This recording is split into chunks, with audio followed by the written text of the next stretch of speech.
guys, how you doing? This is Craig from Bass Lessons Melbourne.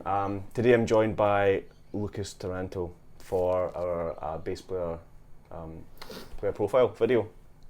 Hey. How's it going, man? Good. Thanks for coming over. My absolute pleasure. It's Making been the trip. far too long. Yeah, it's good to catch up with you. Yeah, definitely. So, maybe we can just start at the start-ish. Yep. Like, why did you get into bass? Oh wow, that's a huge question. Well, no. Look, short story is that I guess I was learning guitar, and I had this great teacher, Jim Chimbasis. And to me, I was like 14 or 15. He was like a rock god. Came to school, long black curly hair, leather jacket. Awesome. Bill Lawrence, Floyd Rose. You would just sit there for the whole lesson. Oh he would just man, play. Pretty much. This is the coolest thing. Anyway, he started giving me great music, Satriani and Leave It Now and stuff like that. Cool. And you're listening to it, and I'm like, oh man, that Rio Funk's cool, but like, what's that? What's that sound? It's like, oh, that's the bass player. It's a guy called Marcus Miller. Oh, don't worry about the bass. You don't worry. Well, I mean, this is why I'm so lucky that I had some really great musical educators when I was young. Guys like Jim, who would like, oh no, well, like that's this guy Marcus Miller, and like, why is it that sound that you like? And what if you listen to this? And the more I listen to, like, I'm listening to Satriani, but going, oh, what's he doing there? And like, oh no, that's Stuart Ham. Yeah, he's yeah. So it's sort of like it just started the ball rolling, And Jim was so like just everything I threw at him, he would give it back tenfold. Cool. If I showed any interest, he was such a great teacher. If I showed any interest, he'd be like, "Oh, cool. Well, look, here's a mixtape of who I think are cool bass players, and that he's the guy Stuart Ham, but he's a new guy. Like he was listening to Ben Harper back then. You know what I mean? And he had some like Innocent Criminals. Yeah, exactly. Yeah. Some of his stuff, like this live recording, which I've never heard since. But like things like that, and that was that. I don't know if it's the same one, but that was the first time I heard octave pedal. Oh, really? It was Van Nelson. Wow, he does the solo in Fight for Your Mind, I think. Okay, cool. Big bass solo, and he's got octave pedal on. Yeah, right. Because I had the same thing with like my teachers at school. Mm-hmm. One of them gave me a tape of, it was this BBC radio show series about Jacko. Oh, okay, Punk wow. Jazz, so it was like the life and times of Jacko, an audiobook, and I was like, Jesus. Okay, this guy's pretty good. and then my teacher that I got at uni, like he made me up mixtapes as well, and it was like it was like Gary Willis, and then it was Marcus Miller, and it was Victor Wooten, and it was just like, so I'm getting all this stuff because pre-internet. Yeah, exactly. Right? Yeah, Totally. That was the only, that, and my older brother played guitar, so he had a guitar playing magazine. Magazines, man. The one page of bass in there. I was like, okay, what's that? Yeah, Stuart Ham or whatever. Man, I remember when I found out that Bass Player magazine existed. I was like, holy, and there's tabby there. Oh my god! Like learning, exposes you to some great music that you wouldn't listen to and would. Those sorts of magazines. Like I think about when I was a kid, getting a tab for like girls on film, and like just going, who on earth is Duran Duran? Duran. But then you finally see the film clip, and I'm like, Duran Duran. Like this 18-year-old kid with a bass is going, girls. All of a sudden I'm right into it. But it's cool that pre-internet that's how you got information, man. I've still got all my bootlegs of Hot Lick videos, Hot Lick VHS tapes, and all things that my friends made me, or taped off Rage, or things like that. Which is, I was in the same boat as well. My brother bought me Hot Licks All-Star Bass Series bass as a solo instrument. Whoa! And it starts with Larry Graham just going, wow, and I was just like, that's my favourite video. Who's this guy? Yeah. Is that the one where Larry Graham's also wearing like a white suit and the white captain's hat? When is he not wearing it? Yeah, okay, cool. I'm pretty sure it's the same video, and I remember watching that and just hearing him talk about the love all the time. Like, oh man, there was so much love in that room when we did that gig, and when we had that groove, it was just sitting so nice. I loved it. And I'm like, that's such a great, but such a beautiful way to look at music, man. And he was talking through all his pedals. I think it was a different one. I think the one you're talking about, he's playing with a band. Yeah. This one was just him, and he's just like, oh, okay, cool, just jamming away, and then he just starts doing like a walking bass line with one hand, and talking to the guy and stuff. Boom, boom, boom, boom. You're like, you can do this as well. Yeah, okay. I was like, that's cool. Bass is cool. Thanks, Larry. Bass is cool. You're the best. Yeah, so that's interesting. Like, pre-internet, that's how we, check these guys out. It's definitely. I mean, it's a weird one because I was talking to someone. I can't remember who I was talking to this about, but it was really interesting that I find that our generation of pre-internet dudes, we really sunk our teeth into something, because that's all we had. Yeah, You know what I exactly. mean? It's like you get a video, you pretty much watch it until it wears out, kind of thing. You know. Totally. Whereas now I don't know if you're guilty of this, but I'm definitely guilty of just going on base channels and like you watch half a second, it's like, nah, cool, yep, seen that before, and that's nothing new, and you know, until something blows your mind, but rather than sit down and then actually get into it and like, oh, what's he doing, and you know, like what else can I find out about this guy? It's just, you know, onto the next video. Just ADD with the information. Pretty much, man, especially with everything's autoplay now too, unless you switch it off. Yeah. So it's like before a video even finishes, you know, if I even get to the end, it's like, oh yeah, cool. I wonder what's that guy doing? You know, 4 o'clock in the morning, and you just like, fuck, what it's happens? like I haven't done any practice. You're almost paralyzed by information. Exactly, but at the same time, I think there's kids now that could probably deal with that a lot better, because I mean they were brought up with the internet, man. We weren't. The internet wasn't around when we were born, you know. Like it was only, I guess, in the 80s, late 80s, the internet, or early 90s, the internet actually existed. Yeah. But in terms of being an actual, you know, having Google. Information superhighway. Yeah, exactly. Having Alta Vista. Oh, is that the first? Yeah, anyways. Yeah. Like I'm hoping that the kids of today have a different outlook on it, and maybe are being exposed to far more. Like I think someone like Mono Neon, for example, like if without the internet, would I have heard of him? Would he just be still, if this was 20, 30 years ago, would he still be sitting in his bedroom blowing minds of people who could hear him, which would only be his neighbours? You know what I mean? Like, I think about that kids are also exposed to things like that we would have never have been exposed to. It kind of leveled the playing field in a way, because like, you know, anyone can put videos up there. That's the thing, which is good and bad. Exactly. Oh man, I've only recorded myself I think once or twice with the intention of like, okay, I'm gonna see what happens. Like, just throw it out there. Why not? Yeah. Literally can't put it up. Like, will not put it up. Yeah, no, really. I just can't do it. And then I'll sit down, and then a few months will pass, and I'll see the video on my phone. I'm like, oh, cool, that video I recorded. I'll listen to it. I'm like, whew.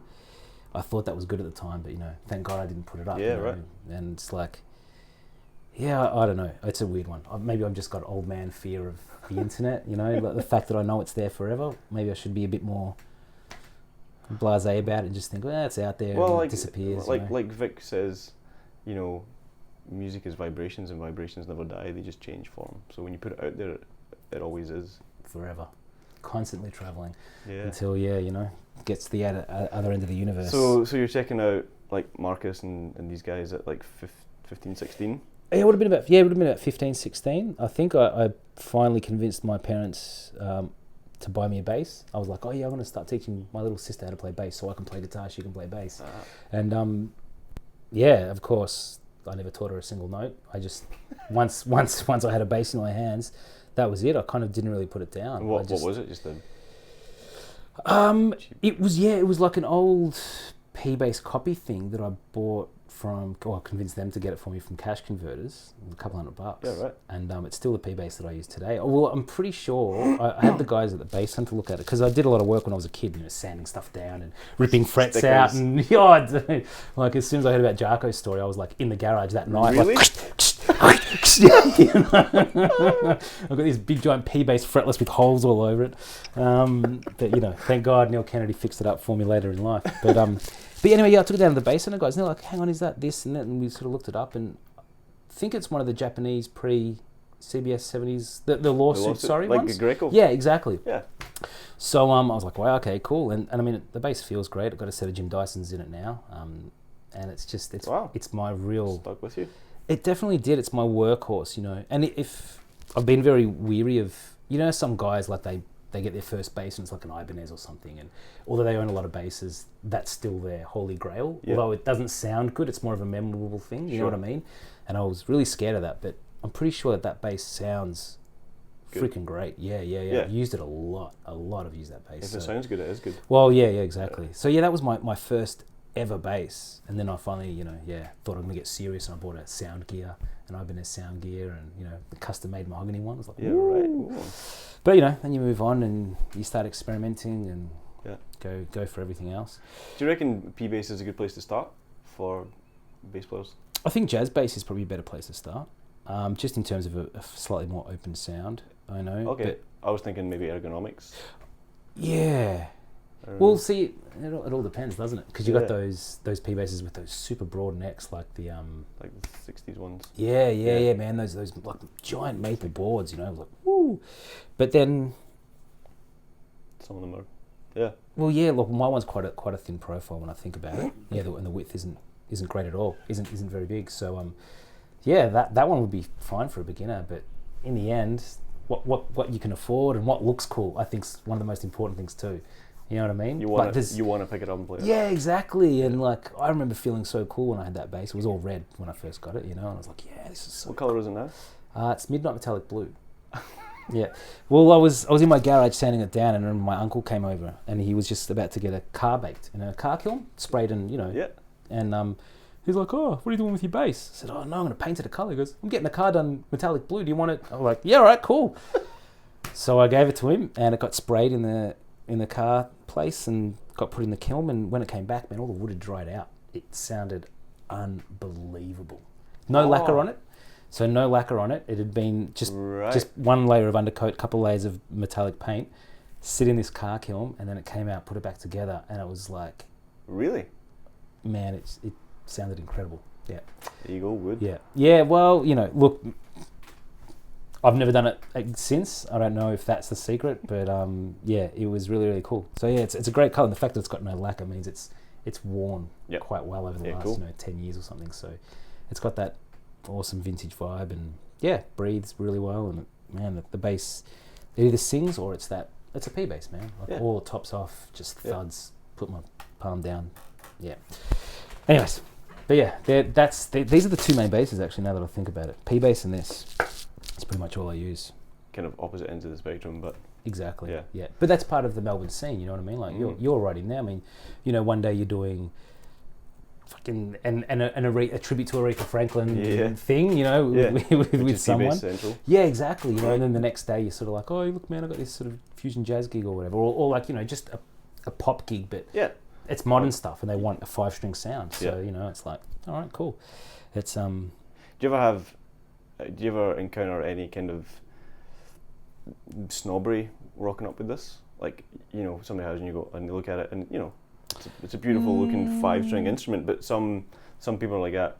Oh, it's not a Fender. Are you going to be all chopsy or whatever? I don't think I've come up against too much of it. You just never got called back and you didn't know about it. Yeah, pretty much. Yeah. Just curious, because sometimes it crosses my mind is like, do some guys get hired, and especially in the pop realm over like that, looks is a thing, but definitely. I mean, you made it work. I don't know. I guess everyone's got their tipping point with that, and for me it would be a 6-string bass. Okay. Yeah. So like if I wouldn't be snobby about it, but when I see a 6-string bass, I just think, cool, that's that kind of a player. Sure. You know what I mean? Yeah. And I'm not always correct, because some people just buy 6-string basses because they like them, or it's an easy octave down the end, or whatever. But most people want to explore that upper register and all that kind of stuff. Exactly. And you don't buy a 6-string bass to just play on the B string. Yeah, totally. And I don't know, like maybe people do think that when they see this, but I haven't come across anything like that. I've definitely come across a lot of people who are like, wow, is that a Fodera? Could I have a play? Or like they've got a lot of questions about it. Sure. Because it's not every day that you sort of see one in this country anyway, Well, there's definitely a few guys that have them, but it's a big investment. Yeah. When you're getting something built that you can't physically play, it's just going to arrive at your door. Well, I think it's. Oh, absolutely! It's huge. Yeah, exactly. Have you been to the factory? Yeah. That's how this came about. Because so I was endorsed by their strings in Australia for quite a while. And then when I was touring over there, I sort of wrote to my guys in Australia, hey man, can you I want to go see the factory. So I hooked them up with some tickets to the show, and Vinny sent his daughter down, and she checked out the show, and she's like, oh man, it's great, come past the factory. And I'm like, yeah, all right, cool. Next thing you know, I'm talking to Joey and all the guys there, and they're like, hey, what do you think of this piece of wood? Yeah, it's pretty nice. Hey, would you use that kind of neck or this kind of neck? And do you like the Monarch? And I'm like, well, okay, hang on. Okay, what are we talking about, guys? One hand on the wallet. Oh man, totally.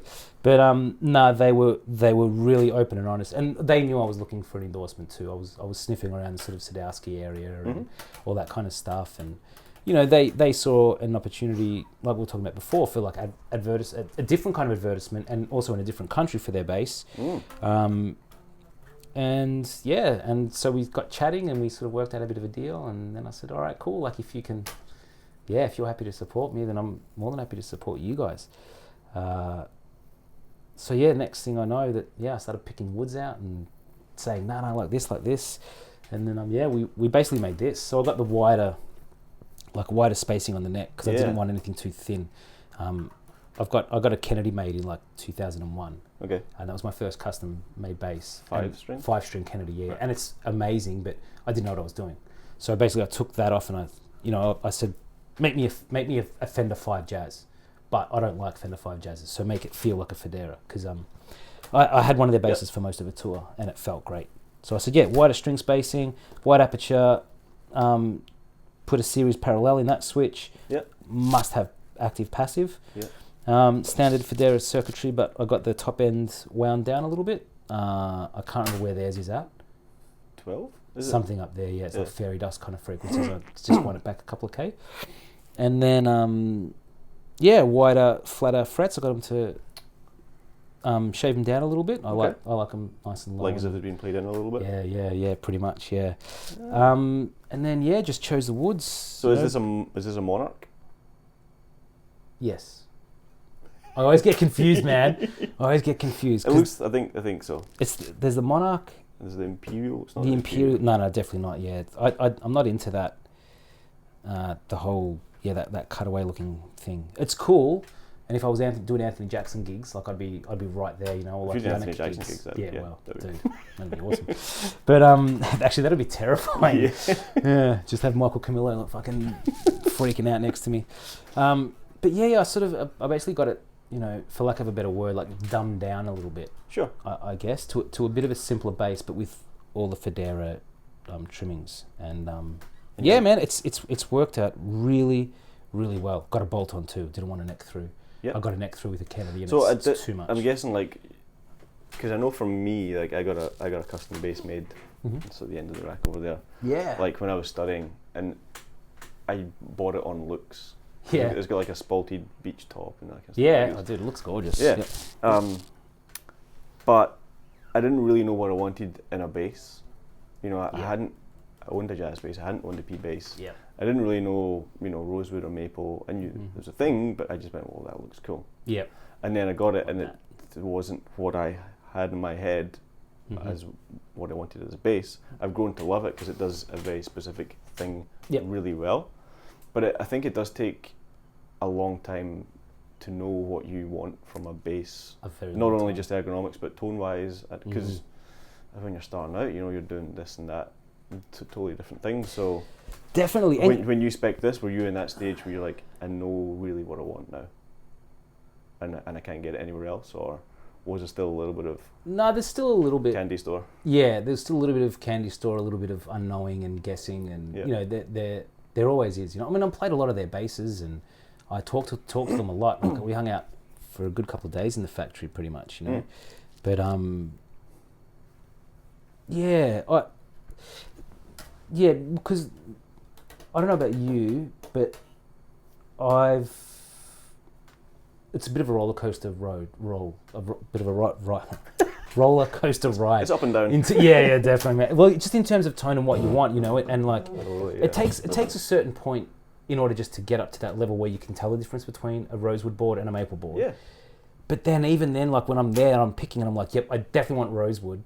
Like in the back of my mind, I'm going, yeah, but that maple sound. And then, you can't go back to the other, and I'm like, fuck, hang on, what am I doing? And so there's always second guessing, and there's always something that I like. This is Brazilian rosewood, so it sounds different to my other rosewood, 100% for sure. Oh man, it's so nice, this neck. Oh my god, I love it. Yeah, but like I'd never had that before, so it was there's always an element of a custom made bass. But it's within a range, a parameter, a known parameter of. Yeah. It wasn't just. No, it definitely wasn't like when I bought my Kennedy and just pot luck. But no, definitely. Yeah, I definitely hear what you're saying. But there's only one way to do that, man. It's play lots of basses and learn lots of basses and do lots of research. And, totally. And we're lucky that we've got somewhere like the Bass Centre in Melbourne. Oh, dude. you want to play a Sadowski or you want to play an F bass, or Yep. it's all there. Yeah, Dingwall Yeah, or yeah. like a 60s P bass or a jazz bass. Yeah, like, yeah, exactly. you know, and those guys really know what they're talking about. So They really do, and they're really, really lovely as well. Like I've never had, an issue just going down there and like, hey guys, I'm in the market for this. And they're like, oh, play that, just pick it up off the wall, and that's cool. Like, and I've been in there for hours sometimes, you know. And yeah, totally. just think, fuck, I'm not buying anything, but you're so nice to me. Thanks, Like, guys. sorry. Yeah. I feel like I should. Can I have 4 picks, please? You know, you feel like I should do something. I actually just bought one of these guys. Oh, the felt. Yeah, man, I've seen this. Yeah, because I had people talking about it, and I was like, oh, I'll give that a go. Yeah, it's a lot harder than I thought it was going to be. Like, I thought it was going to be more but it's got definitely like a thick.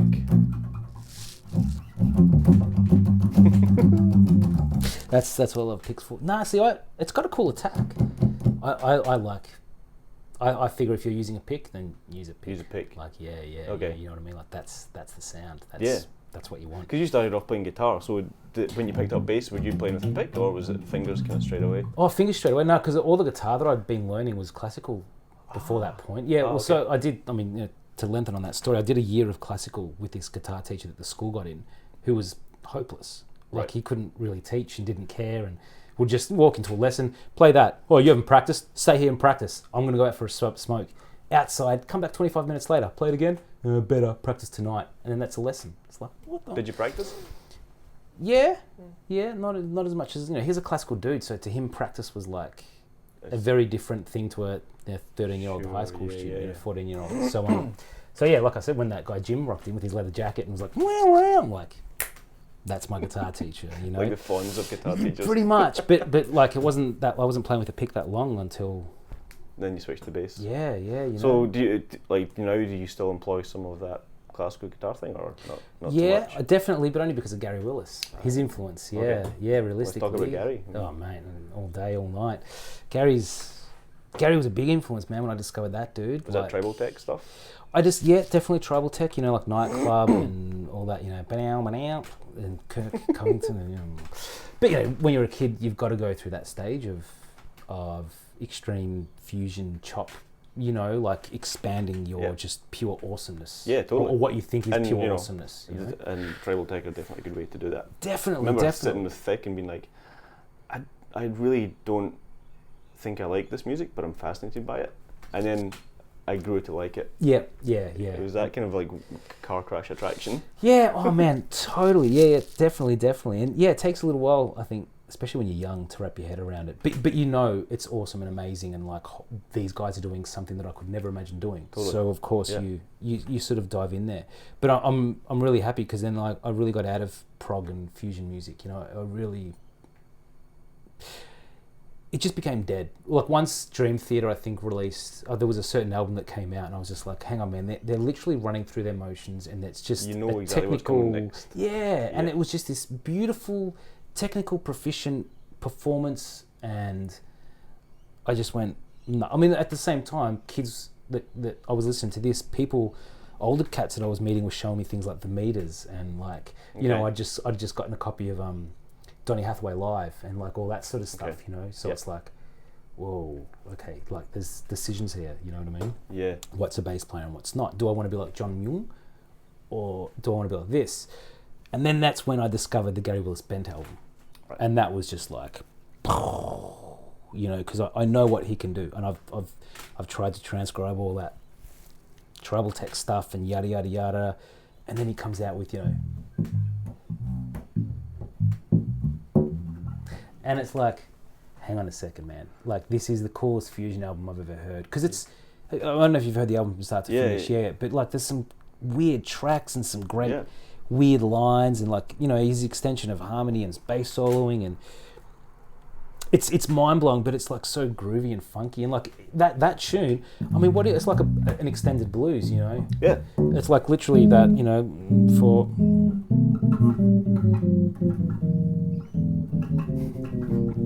You know what I mean? And like that whole album's based on, you know.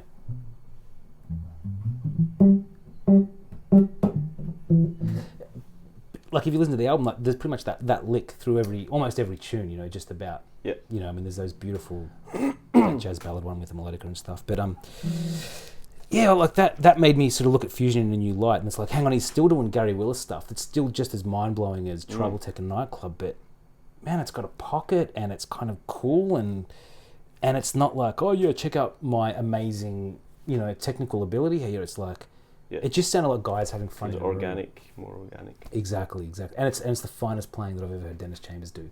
I'm not a big fan of Dennis. When I listen to that album, I'm like, no, there's some pretty sweet playing on that. Yeah. And like, some really, really cool stuff.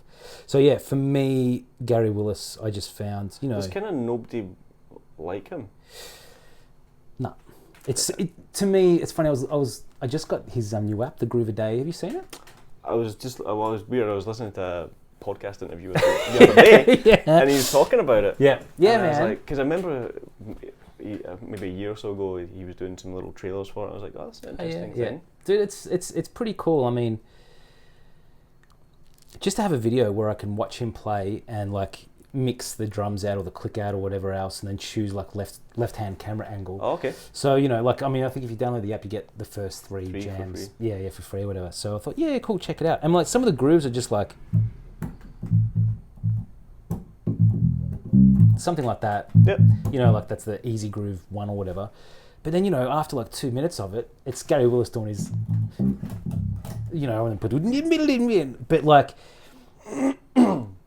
it's still so relevant to that groove, and it's still so freaking mind-blowingly amazing and cool, and stretching the boundaries of harmony. But it's just a guy with a hat on just going, like the underlining foundation is never lost. Yeah. Yeah. And I think that's really important that Gary Willis, he can do that. Like for me, Jamerson does the exact same thing. Like you go through and it's never the same, but it's the same groove. Yeah. But it's never the same. Yeah. No, see, for me, Jamerson's on like a whole nother level of genius and playing for me, because like with Gary Willis, it comes out in everything, and especially his soloing. Whereas with Jamerson, for me, like, I don't know, I still listen to like What's Going On, for example, and I'm just like, how do you play like that? Like, for some reason I can listen to Gary Willis and go, oh yeah, cool, I can understand it, and I can do that, and I can hear how other kids are going to do that, but I listen to Jamerson and I'm like, no, I don't. How did that happen? Yeah, how did that happen? Why is it so difficult to replicate? Maybe it's just me. I should, maybe it's just me. But yeah, like, why is it so difficult to replicate? Like, it's, I don't know, man. Like, Jamerson for me is this. I'm probably going to get a lot of hate mail for this, but like, for me, I put him up above Jarko. Yeah. Jarko did things on this instrument that the entire world should be praising him for, because he took it out of, well, we all know what he did. He's Jarko. He took it out of that and gave us, you know what I mean? Like, on and on the list goes. And fretless. And fretless. But like, Jamerson like made fused art and bass playing together for me. But like pop bass playing. Yeah. Stock standard, amazing bass playing, and just put rhythms and stuff to it that, I choices that I could never get away with. Exactly. Even rhythmic choices that I feel like I could never get away with. Like, it's just, it's really, really amazing, and it's nothing but him. There's no, like, it's genius, but it's just him on tape. Yeah. Like, I can't explain it any other way. It's not like he's sat in a room and practiced and worked out some amazing new way of playing, or like he hasn't Jarko'd it. He's just like, yep, I've got a P bass. Yep, this is how it's going to go. Cool, I'm going to play this bass line. Break out the hook. Off you go. There's like a feeling of not disregard, but just, it was a job for these guys. They were going in there like 6, 7, 8 hours a day, like knocking them out. Yeah. Is there an element of not really caring or trying to do stuff, or just like it's just a pop song to them? Could that be in there? Man, totally. I think that's part of the genius. I mean, like, isn't it? Don't you find that whenever you do like a session with a band, or like you're in the recording studio with one of your bands and stuff, and it's always either the first take that you didn't record or the last take that you just no one can be bothered anymore, and it ends up being the most interesting one. Yeah, it's you're like, I've done it. I'll just try something different. Yeah, totally. And I just think that those guys were definitely in that mode quite a lot, so they just would have known that. Although this is the first take, we hit record and we rip it out, but like it is a job for them. I mean, it's like any job, really. Like we were talking about I was talking about plumbers, you know, and I just think like there's dudes who don't know what they're doing who'll come in and they'll go, yeah, I can fix your sink, and they might use a few of the wrong attachments and they go a certain way around it, but they get the job done in the end. And there's the other guys that are like, been through this a million times, I know exactly what's going to work. But you know, this sink's slightly different, so let's try something. We'll just add on one of those, and like it's much more efficient, but they get the job done and they get it done beautifully. And like I think those guys were kind of that in a sense. Yeah, right. They knew that when they were going to get those team, that everything was going to turn out absolutely perfect in perfect working order, and it's going to be fun and interesting and suit whatever needs to happen to that singer. You know, they'd hear the singer first and go, "Yep, cool. This is how we're doing it. What's going down?" And I just think.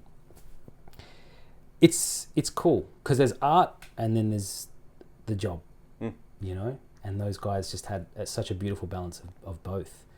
That's the ultimate. It's when they meet in the middle, and you find yourself, you know, playing art but getting paid for it. Well, that's really nice. But then you know, then that also imposes another huge question, realistically, when you think about it, in terms of art and the job of like, you know, do you do something where it's like, no, I'm not going to do corporate work or covers or anything like that. I'm an artist, and this is, you know, this is the sort of bass player that I do and that I sort of am. It's a big call to make. It is. But, you know, we're very lucky in Melbourne. I think we can do a bit of both. You know, there's enough work for both. Yeah. But I've got a lot of respect for friends that have just stepped out and gone, nah. Yeah. Nah. Well, you know, had Evan Tweedy on this a couple weeks ago. Yeah. And you know, he's pretty much in that world of doing the original stuff, and he's pretty much has been his choice, and laid it out there and going, you know, I want to play music that I can stand behind. Yeah. And that's such a beautiful thing, and it's a big thing. But like, I mean, I've known Evan for ages. He was at Box Hill TAFE.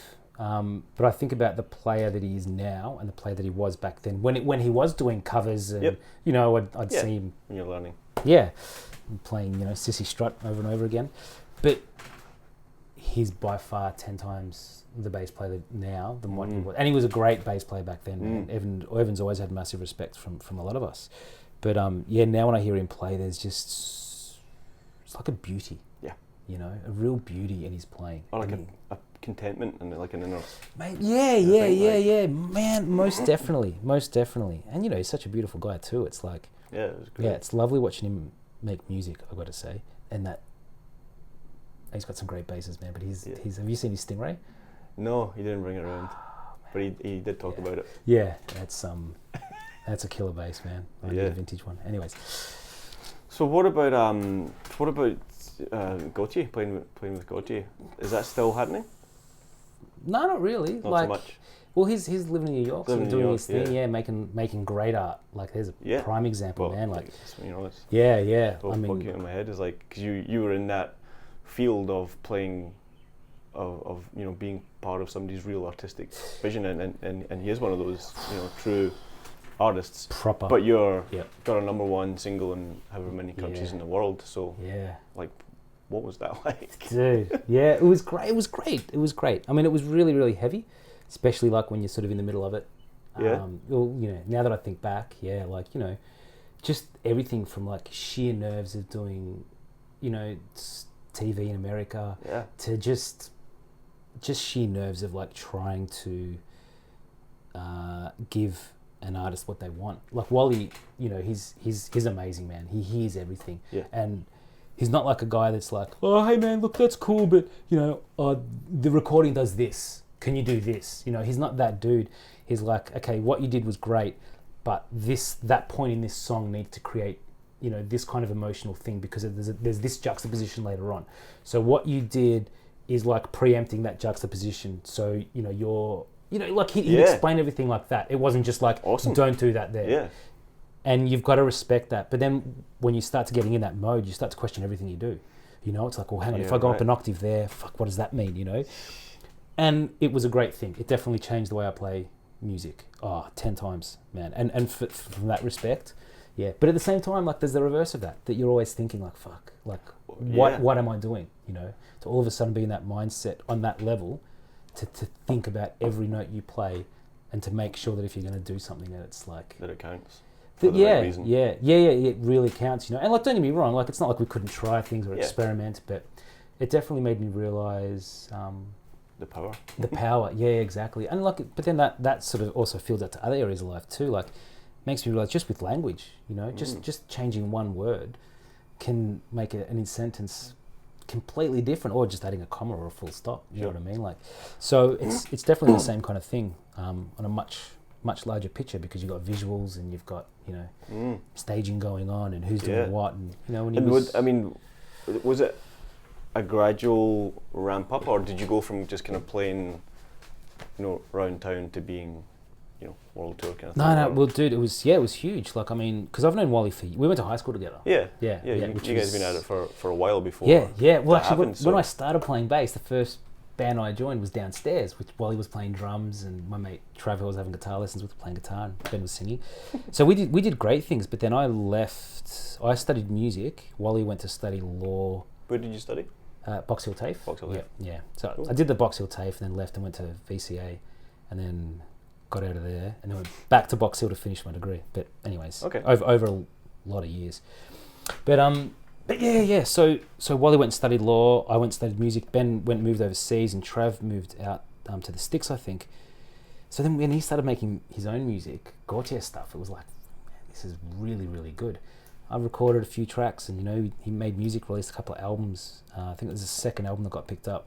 So we did a tour in 2007. He got on all the festivals off the back of Heart's a Mess, which is, you know, one of my favourite of his tunes. And we did a little mini orchestra tour. Him on drums, me on bass, string quartet, percussionist. I think that was the full band. Oh, and two horn players, the Rolling Brazil brothers. Yep, Gideon and Ben Brazil. Yeah, exactly. Which was great, and it gave, you know, we did some good shows and stuff, but yeah, Wally was a bit unsure how to do it, and that's when Danny Rogers and John Watson stepped in as managers. Danny first, and after the show started running a lot smoother, that gave him the backing to sort of do the next album, which he, you know, took a lot of time on and spent a lot of time on.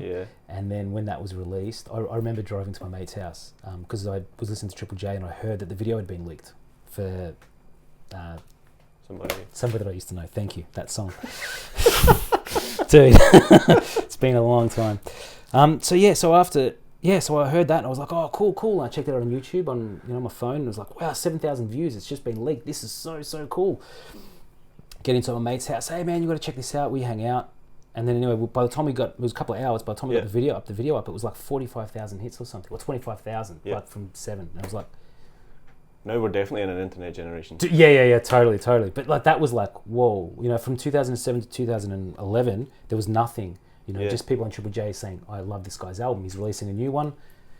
Then literally like within a couple of days, it was like hitting the millions, and then we were on tour. So Triple J were pretty, you reckon they were?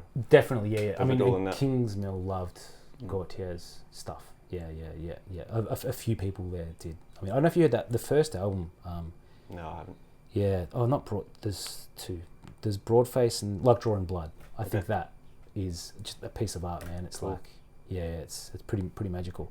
So they love that. So yeah, when the last one came out, Making Mirrors, just the ball got rolling, and we were just swept up, you know, like we got a little band together while he slowly expanded. Then we did our first tour overseas, and just as we're going, yes, like this is my first, you know, big overseas kind of tour, this is going to be awesome. 2 years later, man, and like I'm coming off a plane going, yep, let him in, like, yep, I just want to go home, this is crazy.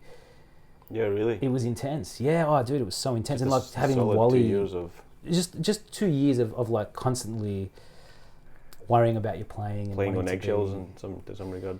Yeah, like eggshells, my own eggshells, not you know, nothing external was going on. But you know, it's weird because you should be like, fuck, I'm at Radio City Music Hall, like I'm playing in the world's. I'm a rock star.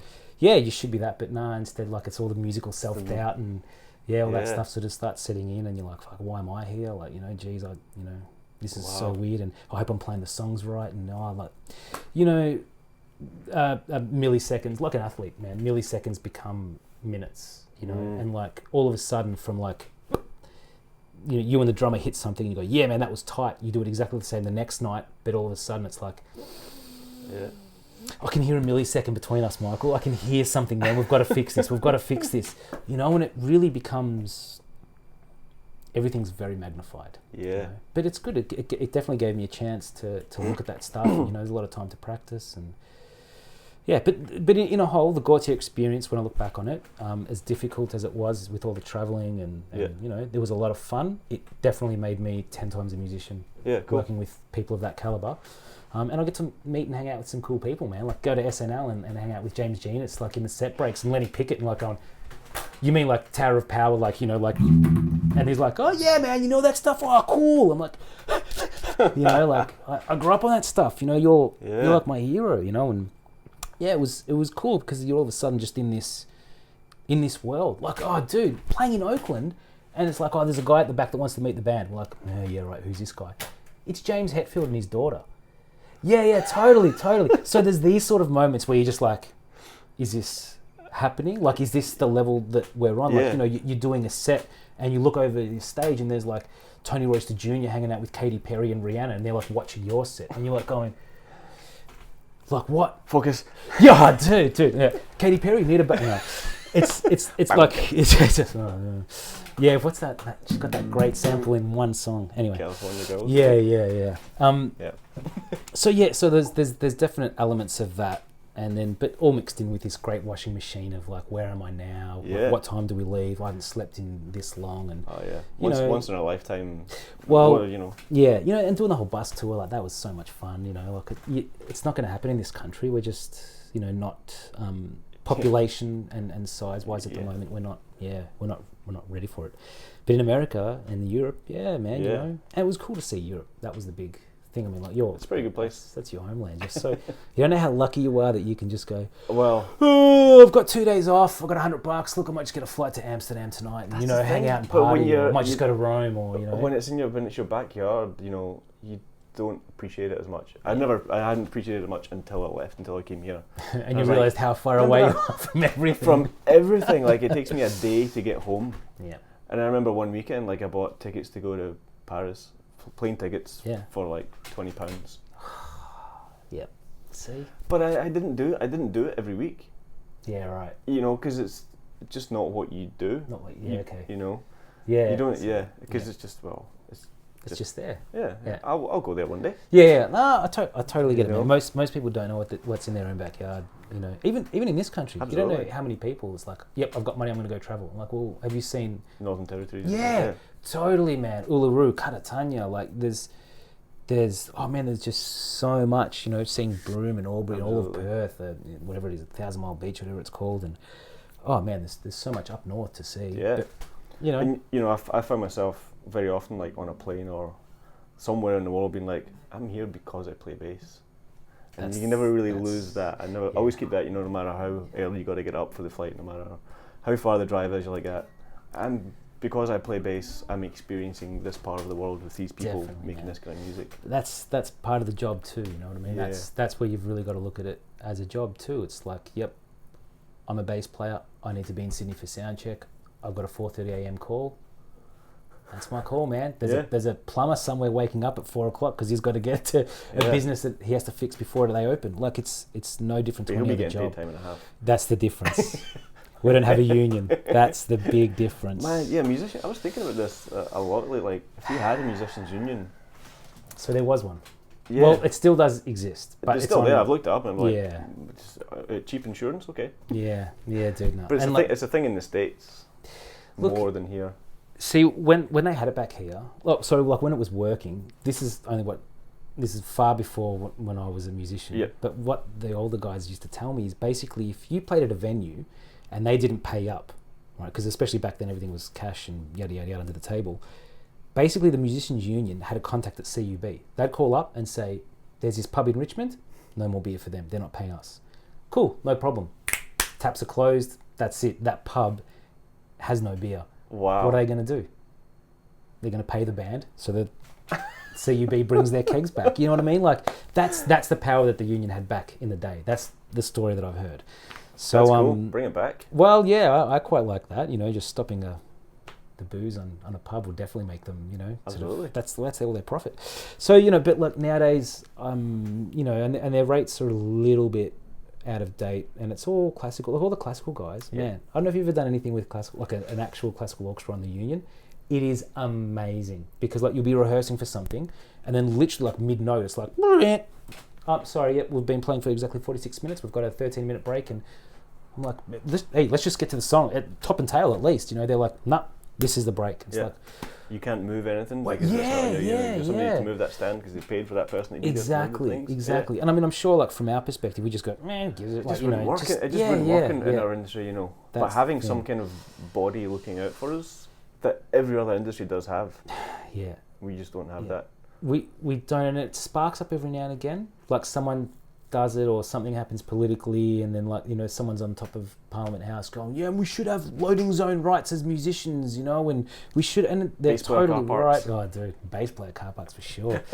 but yeah, like it's just, I don't know, it falls flat on its face. The government just does it to sort of try to get the left wing votes maybe, and then sweeps us back under the thing because arts funding's always getting cut, and hopefully one day we'll get a government that looks after it a little bit better. But I mean, the power's in, I don't know if you're registered to vote here, but the power, realistically, if you can vote in this country, the power's in your hands, but there's a lot of other people that get to vote, and that's why we've got certain people in power that how on earth and why they are there. The world is a changing place at the minute. Interesting place at the moment, let's just say the least. But anyways, back to bases and whatnot. I was speaking to a friend the other night, Alex Brown. Oh yeah. And I was mentioning you come round, and I said, what should we say? I've had a couple of jams with Alex. And he said, well, what do you wish you saw more of in younger players? Sorry? What do you wish that you saw more of in younger players? Like, what do you think, younger players or beginners or, guys who are just starting out should be spending their time and their focus on? Okay, so I've got, I guess, two perspectives on this. Because I think when you're young, you should just be working on chops and things that blow your mind. You know what I mean? Yep. Like, just, for me, when I was a kid, it was like machine gun slapping. The first time I heard that, you know what I mean? It was like, what? And I think when you're young and you've actually got time to do that kind of practice. And you can just happily sit for like 5 or 6 hours and just... Totally. As much as you want. Because it's a lot easier as you get older to mentally peel everything back and just go, okay, cool, I can do all that stuff, but I know for the rest of my life to be musical. Yep, I just want to play 1/5s, Yeah. But it's under your belt, and I think that's really, really important. But then again, the simplicity is the thing that young gigging musicians miss a lot of, and especially like I've had a few chats to some of them, and they're like, oh man, like oh, I love playing that song because I get to do this lick or I get to show this off. And I'm like, yeah, man, that's cool. But that was sick when like you cut out and it was just drums and vocals for like 4 beats. And then you came back on beat 2. So you missed that one extra beat. And they're like, oh, I'm like, yeah, okay, hard to believe. But the best bit of your playing was when you chose not to play. Like, and I remember when someone told that to me or like I felt flawed. I'm like, what? What do you mean? But when you actually think about it, it's like, that's what keeps it interesting. And that's the one thing that we do as bass players. We're always playing. Yeah. Like constantly playing. It's like, okay, especially like at a jazz gig, it's like, oh my God. Just about to say. Yeah. How many, every note of every beat of every song. Exactly, and then you go, okay, what are you going to do a 6th chorus? Okay, now your turn to solo. Yeah. So, which is fine. That's our role. And I think that's something that we all need to accept, that we're a support player. Like that's the world's greatest bass players understand that role, and that's what they are as a person. You have to find joy in it. Exactly. But I think that there's those times when you just stop playing, man, and like it creates that space and it draws listeners in, and it's like, well, what's happening? Something's changed. I don't know what, but to the layman, like most people can't pick a bass out of a mix. Totally. Yeah. So, but when it's not there, it's like, well, it sounds weird. I don't know why, but it gives people that attention. And then if you do something cool, like drop in on beat 2, then that's even like, whoa, shit, what happened? Whoa. Yeah.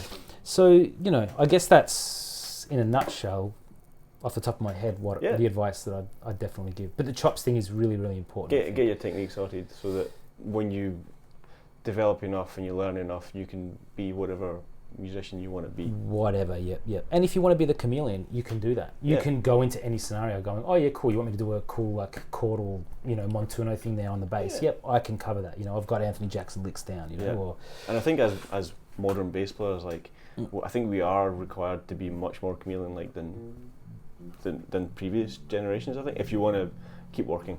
Oh yeah, most definitely, man. Well, especially when you just think about just the evolution of bass too, like from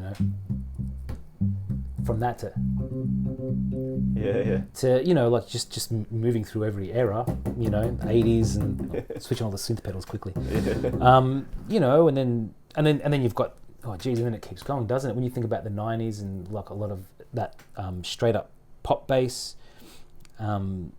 program bass and stuff like that, but then you've got D'Angelo was happening back in the late 90s, and you got early 2000s voodoo drops, and JD was already doing that stuff with Slum Village and what are the kids? Oh man, Peace Beyond Passion. I was just listening to that before you came around. Dude, the first time I heard that album, like it stopped me. Like I listened to it from start to finish, and I understood what art was in terms of having a total album. Yeah, like that was the first album that made sense to me. It wasn't just a bunch of tracks or this cool band with their hit song and there's lots of other songs. For some reason, I could listen to that start to finish and understand the journey. And I was like, cool. Well, understand it, but in my ways, I'm not a woman who goes through the same things that she was going through at that time, obviously. But you understand it as an artistic expression. Yeah, totally. And the bass playing on that, dude. I got to say this story. There's a great drummer, Sean from he plays in a band called Zamuto in America, from Boston. Anyway, they're American. Zamuto, they're awesome. Such great interesting. Anyway, he had some original tracks, and he somehow met Michelle Nungiacalo and said, look, I got these tracks, would you help produce them and stuff like that? She said yes. He sent me what he sent to her and also what she sent back. Really? Was she playing bass on them? She was playing bass and reprogrammed some of the instruments and also like rearranged it. So just some of the things were really, really small, like just dropping off on beat one on certain phrases, or just laying back on a certain groove at certain points. But man, like the demo she sent through was just whatever he did, but like I don't know, 70, maybe 80% cooler, not better, just cooler. Like it was just. That's what you want. Yeah, and I was just like, she's a genius. She's just like to take something that simple, 4 notes in a groove, and basically shape it into a song. That's what she'd done. She'd given it contours and she's had an interesting career, but I can't really think too much of her as being the bass player for somebody as like a sideman. Too much. She kind of forged her own path. Most definitely. I mean, this is weird. This is really interesting. Do you remember she did a weird song with like a cover with John Mellencamp, Wild Nights? Really? Totally. It's like. Yeah, I'm pretty sure John Mellencamp, I don't know if it's featuring Michelle, but she played bass on it and sang on it. Right. Yeah, check it out, man. Wild Nights. Yeah, I will do. Yeah. It's a cool little bass line. The one that blew my mind with her was Greasy G. It's Joshua Ribbon Elastic. Oh, okay. She plays on, there's like Flea plays on that album. Yeah, right, cool. And Michelle, and when you're talking about being elastic in a certain part of the groove, it's like boom, down, go, boom, boom, go, boom. Yeah. I was just like, what is that? Yeah. I'd never heard that thing.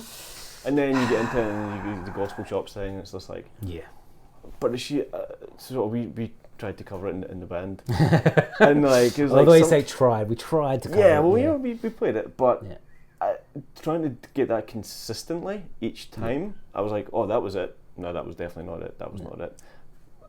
That was because it's kind of unquantifiable. Exactly. That time thing. And that's the beautiful thing. Have you ever ever spent any time so much like with that? So I was about to ask you, man, the same thing. Like, what's your concept of time, and like what? It's, you think you kind of have to. It's almost like you start here and you end here, as long as those 2 points are locked. Yeah.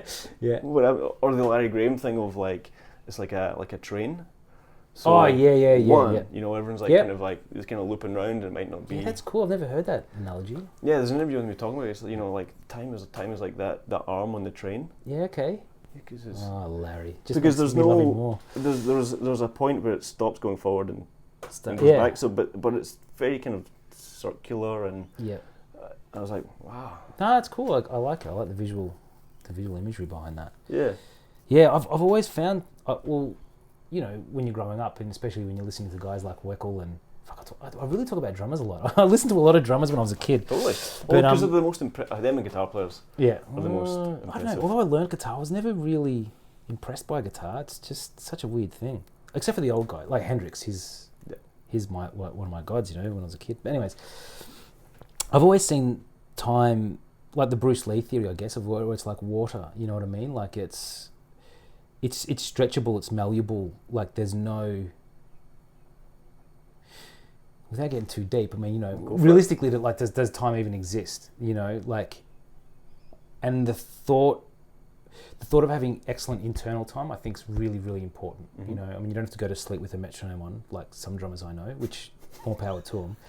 I do, like, it's incredible, you know. And the guys that I know have done that do have like an amazing just. That's a real thing. Is people have gone to sleep with metronomes. Yeah, definitely. And a lot of drummers say that it's much easier. The slower the tempo, the easier it is to fall asleep. But because once you sort of start getting above 80 or more, you know, towards that 100 the heart rate thing, rises. Yeah. You know, when you can't really sleep when you've got, you know, something. If you push it too fast, it's just impossible.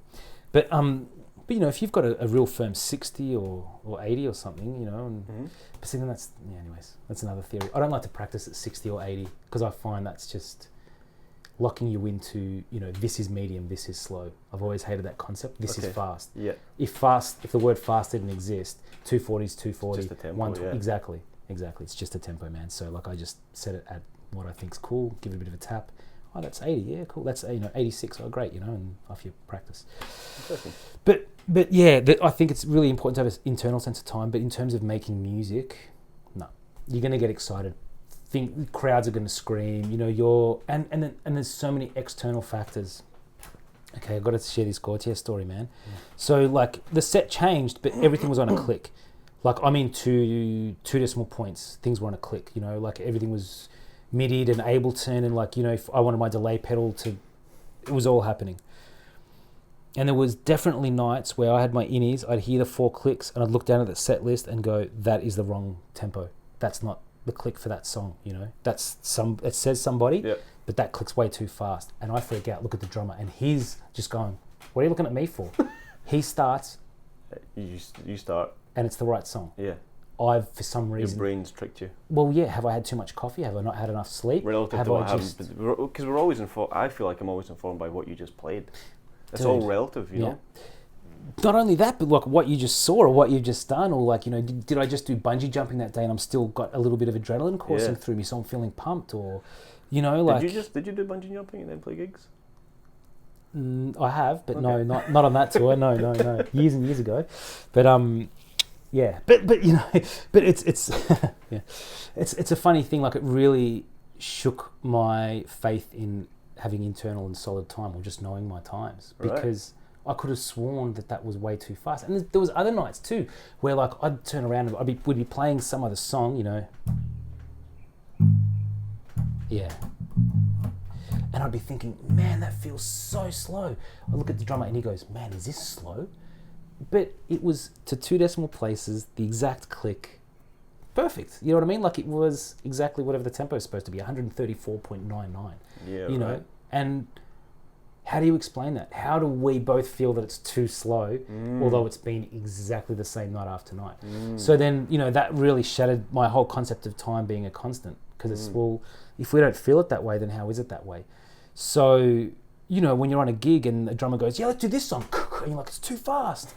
Well, like, is it too fast? You know? Yeah, oh, dude, please. No, I just about had like a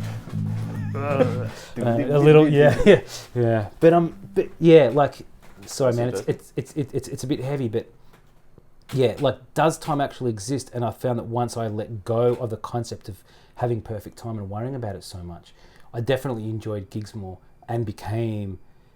better time. My time improved a lot, but it was that sensory thing too of like, okay, now we're shifting this way, but we're going to go with but that. It's cool because everybody's doing it together. Yeah, exactly. Or like the energy's changed. And it's not about rushing or dragging. It's like, exactly. I mean, like, don't get me wrong, man. There's rushing and dragging. Like there's your ears need to develop. You know, like you can't be. Yeah. You know, like don't take one soundbite of, you know, time doesn't exist. It's like water. It just moves whichever way it wants. It's going to be on your epitaph. Oh, dude, yeah. Really? Yeah, Time doesn't yeah. exist. Well, your time's up, mate. I don't want kids out there to think that like, oh yeah, who needs a metronome? Like it's really important to have internal good pulse. time, pulse, yeah. But that's a feel thing too, and sometimes that's cultural and sometimes that's learnt, like I know guys that had no internal pulse, but they did the hours, and they just sat and practiced. That's definitely mine has improved, over the last like 6-7 years through playing with really good musicians and and me going, wow, now I know that is how it should be, and I'm not where I should be. Yeah. And having that step back and seeing where you are in relation to something else. Totally. Because if you're playing with guys who are average or whatever, like you don't have any reference point for the time. Yeah. Totally. Sometimes I'm playing like, man, I suck, and then I'll be like, no, actually, it's not me, it's him. Yeah. And then you'll play the gig the next week with somebody else, and it's like, yeah, I'm okay. Yeah, man. I'm trying. A couple of years ago, I started saying no to drummers that I don't like, or like band, like Yeah. And not necessarily that they're better or worse than any drummer, but it's just their time doesn't match your time. Yeah, and that's okay. Like that's totally cool. But in saying that, like I'm also lucky that I play with a lot of great drummers, man, like yourself. And then when they give you good time, everything's cool, man. Totally. You even need to do less practice. Well, I've found that anyway. Like when someone asked me the question ages ago, and I'm like, wow, like back then I was playing with like great dudes, Johnny Hooves and Danny Ferrugia, and like dream drummers, and I didn't even have to worry about time because between them and everyone else in the band, it was sweet as a nut. Yeah. Like, didn't have to worry. But it's a funny concept, and especially as bass players. But it's that, like I was saying, that cultural thing too. Like some the South American do Latino people, like just when they're immersed in it and brought up with it, they don't even question it, man. Like totally. Some of the Latin bands I work with, the percussionist sense of time is ridiculous. But it's so internalized. It's so culturally just in there. It's learnt from like a little kid because that's just the way their family just had music, and unfortunately, some families don't. Like my family just listened to bad Elvis songs and stuff. It's only later that I discovered the cool Elvis, live in Hawaii. Yeah. But yeah, I mean, it's so that also makes me think of something else. Just on the question earlier about young kids. Yeah. One thing I think a lot of young kids miss out on or lose touch with is musical intuition. Okay. I think that's really important. Like trusting it or Trust developing it? Both. Yeah. Trusting it, like the Pino Palladino trust chops, like if you've played the song before, you know how it goes.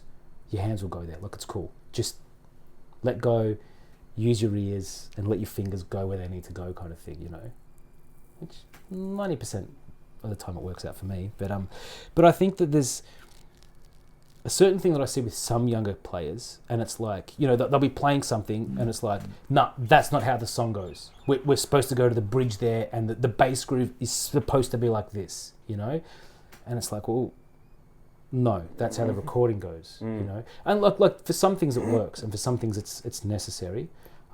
Especially like in theatre, you're reading a book, that's easy. But like when you're out on the bandstand and you're jamming over something, who cares if the bridge doesn't happen where it happens, or like if someone's changed it, well then that's when you've got to go, well okay, well I can't go,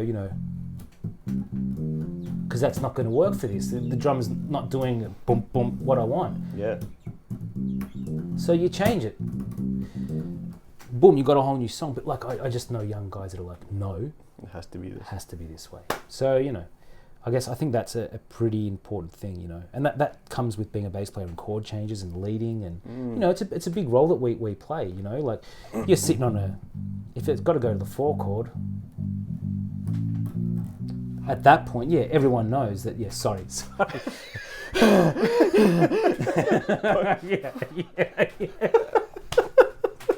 Exactly my point. So, so like you need to understand those sorts of things and just use your musical intuition. And if you hear a guitarist doing that, don't be stubborn. You got to go, well, okay, cool. Well, he's doing it. That means we're going to the 4 chords. So I better do it, Yeah. Working as a team. Yeah. And I think, like it might be a small thing, but for some reason I think musical intuition is another thing that I don't know how to work on it. I don't know if you can work on it, but I think it's really important. I think that's a horrible thing to say, because I've never, not that I've never had to work on it, but like I've been thrown into enough situations, throw myself into the deep end where I've had to rely on it, and that's how by shooting myself in the foot is how I've learnt it. So I guess if you can figure it out before you shoot yourself in the foot, more power to you if you're a young Instead player. of going, this is what should happen, as opposed to being open to what could happen. Yes, most definitely. Gotta go. Yeah, I've got to be at a gig, hey. Far out, that sucks. Cool, man. Well, thanks for taking the time, eh? It was awesome. Absolute pleasure, Craig. Yeah. Lucas Taranto, everybody. Thanks for watching, thanks for listening. We'll see you next time. See yous. There we